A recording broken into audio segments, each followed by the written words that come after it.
Apple finally did it. They finally gave us that redesign we've been asking for the past decade. Well, sort of. With this new redesign, I mean, it's one of those that you're either gonna love it or you're gonna not love it as much, but regardless, it's something different, which is what we've been asking Apple to do. With all the 26 operating system, Apple introduced a new material called liquid glass, which gave all the interfaces a new sleek glass-like design, which looks really modern. This was their biggest overhaul update since iOS 7, but it brought us dynamic effects that react to your phone depending on movement and position, and these were applied to the entire operating system, not just on the lock/home screen. To be honest, I was kind of excited that Apple did not go all out with this redesign to the fact to where people have to relearn how to properly use their phone, but Apple gave us little tweaks here and there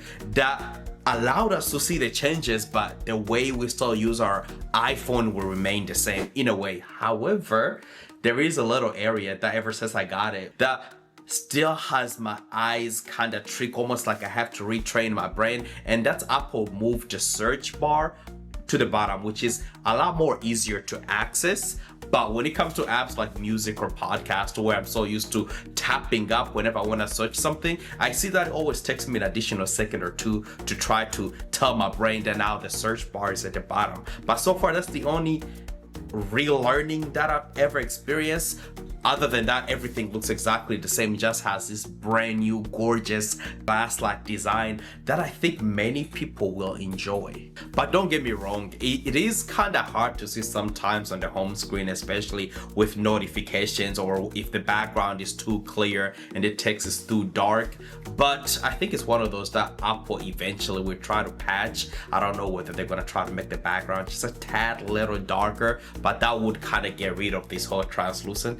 But we're just gonna wait and see what Apple decide to do. But honestly, by far, Apple's communication apps like phone, iMessage, and FaceTime probably got my favorite features so far, because they all introduce features like real life translation. So whenever you're having a conversation with somebody who's speaking a different language, you will be able to hear them in your language and they'll be able to hear you in your own language, where obviously Apple did it the Apple way, to where they hear you speaking your native language, then Apple's gonna use AI to translate to the other language. And if this feature works good, it's gonna be one of those features that are a game changer. Another feature they add the feature called auto hold, which means whenever you're on a call with some kind of tech support or to where the other end they have you on hold, Apple will use Siri to keep your place in hold, to where you can literally just leave your phone and carry on with your business. And then whenever a representative becomes available, it's gonna ring your phone and tell you that it's time to come up, which will be awesome. So no more waiting on hold for hours and hours trying to get that live person. Another feature that I think will be awesome that people will love, Apple will use Siri to answer your call, and then they're gonna try to ask the person calling what's their name, what's the reasoning for call. So if scammers try to get you, unless they pretend to be your grandma or something, you don't have to answer. You can literally just hang up without even having to listen knowing on who called. Automix is a feature that was added to Apple Music, which was one of those features that I didn't necessarily knew that I needed until I tried it for a day, and then now I don't know how I ever lived without it. So what it is, we got crossfading last year to where it would just easily, smoothly transition from a song to the next without that air gap in between. So this is like that on steroid in a way. So what it does, it literally just mixes two tracks. So right before the other one ends, it's gonna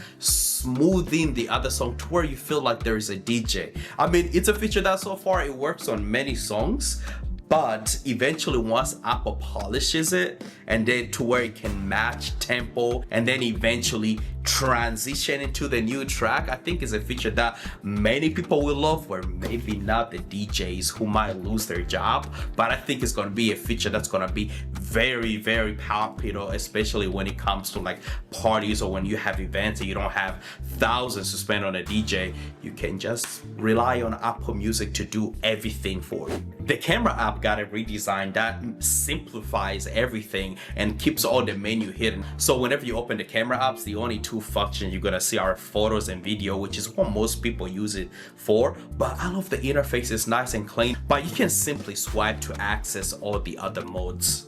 And speaking of camera, the Photos app actually got a redesign that we actually wanted. We know many people hated the layout of Photos app during iOS 18, but Apple sort of took a few steps back and then they brought us that interface that we all loved and enjoyed.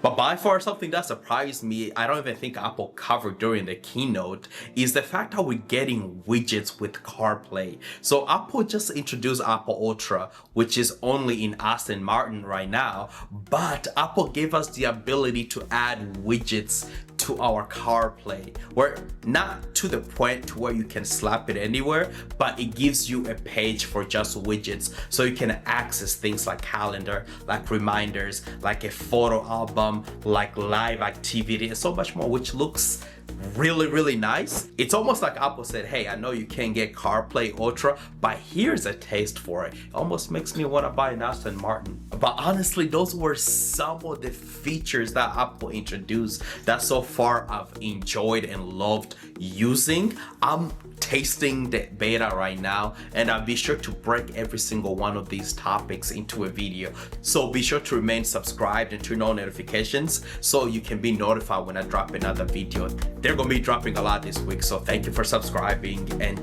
yeah, catch you in the next one.